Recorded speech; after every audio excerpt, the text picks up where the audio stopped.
자동차 운전 중 도로가 움푹 패인 곳을 보지 못하고 지나간 경우 다들 한 번쯤 있으시죠?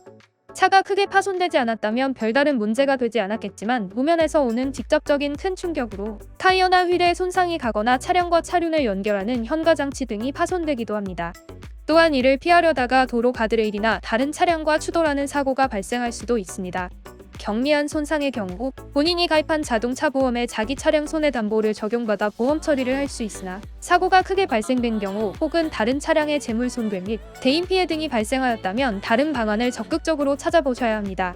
포트홀 사고로 인한 보상을 원하신다면 이를 관리하는 주체에게 알리고 관리 소홀에 대한 책임을 물어 정당한 피해 보상을 요청하실 수 있습니다.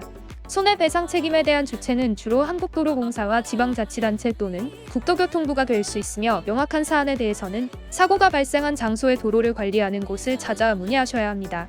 물론 보상을 목적으로 거짓으로 신고하는 사례 역시 적지 않기에 포트홀 사고에 대한 입증 책임은 우선 피해 당사자에게 있으므로 도로에 구멍이 파인 곳의 명확한 사진과 당시의 차량 블랙박스 등 구체적으로 소명하실 자료를 준비하셔야 합니다.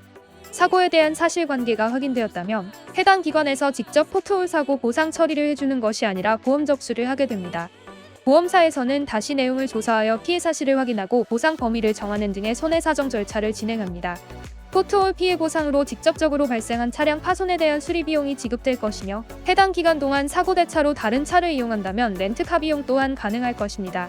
특히 사람이 다치는 대인 피해 역시 정당한 보상 처리를 요구하실 수 있습니다.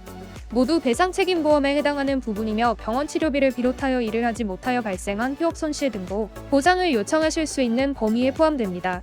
부상에 따른 진단명은 다양하지만 치료 이후에도 후유증이 예상되거나 실제로 장애가 남게 되는 사례가 있습니다. 문제는 보험사에서는 후유장애에 대한 보상 부분을 처음부터 배제하거나 제대로 인정해주지 않고 포트홀 사고 보상을 진행할 수 있으며 이에 대해서는 피해자 본인도 명확하게 알지 못한다는 것입니다.